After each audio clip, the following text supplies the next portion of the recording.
Measuring. Angles. Words to know. Acute angle, an angle less than 90 degrees. Obtuse angle, an angle more than 90 degrees and less than 180 degrees. Right angle, an angle that is exactly 90 degrees. Straight angle, an angle that is exactly 180 degrees. Using protractors. This is what a protractor looks like. There are inside and outside numbers of a protractor. If you are going to the right, stay tight. Use the inside numbers.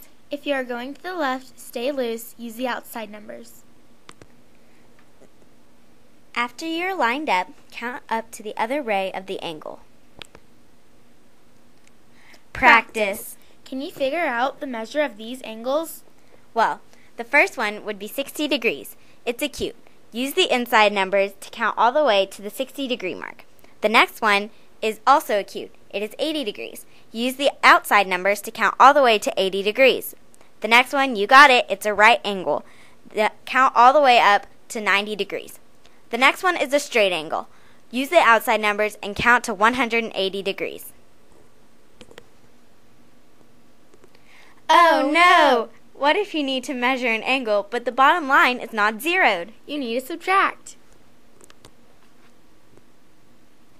If you have to measure the angle ABC, but D is the only line 0, you must subtract.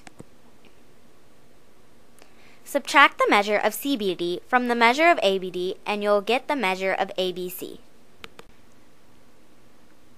Practice. Can you figure out the measure of these angles? For the first one, take the measure of ABC, which is 90 degrees, and subtract the measure of DBC, 70 degrees. Then you will get your answer of ABD, 20 degrees. For the next one, take the measure of EFH, which is 70 degrees, and subtract the measure of GFH, which is 30 degrees. Then you will get your answer of EFG, which is 40 degrees. Finally, for the last one, take the measure of ZXY, which is 90 degrees, and subtract the measure of WXY, which is 30 degrees.